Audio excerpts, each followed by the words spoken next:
নমস্কার, আপনারা সবাই কেমন আছেন? আশা করি আপনারা সবাই ভালো আছেন।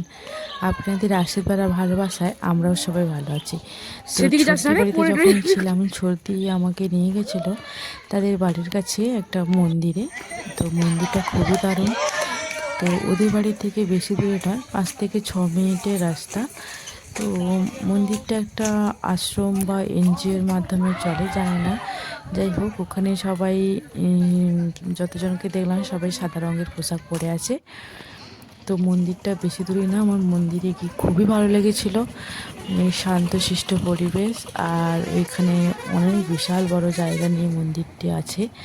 ওখানে ফুলের বাগান আছে, যেখানে যেখানে সেখানে হাত দেওয়া যাবে না, ভিডিও করা যাবে না, এমন অনেক জায়গা আছে সেখানে ভিডিও করা যাবে না, তবুও আমি কিছুটা করতে পেরেছি।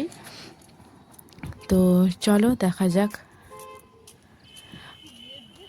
আর যারা আমার ভিডিও প্রথমবার দেখছো তারা ফলো সাবস্ক্রাইব করতে ভুলবে না।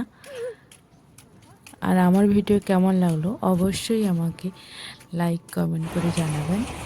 এই যে মন্দিরে চলে এসেছি।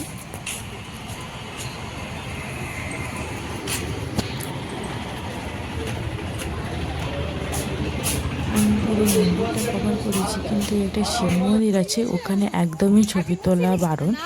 তো এইটা ছেড়ে দিয়েছি, কারণ যেহেতু ওখানে বারণ করেই দিয়েছে যে ছবি তোলা একদম যাবে না, মানে ভিডিও করা যাবে না, ছবি তোলাও তো দূরের কথা, কোনো কিছু করা যাবে না। ওটা ছেড়ে এই যে মন্দিরটা, এটা হচ্ছে মন্দিরের ভিতরে রাধা কৃষ্ণ বসে আছে, মাঝখানে মা কালী, আর ওইদিকে হনুমানজি বসে আছে, মা আরতি নন্দন বসে আছে। তো মন্দিরটা খুবই সুন্দর, ভেতরে শান্তশিষ্ট পরিবেশ।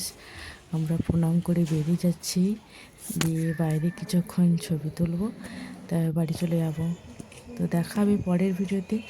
আর অবশ্যই আমার ভিডিও কেমন লাগলো জানাবে।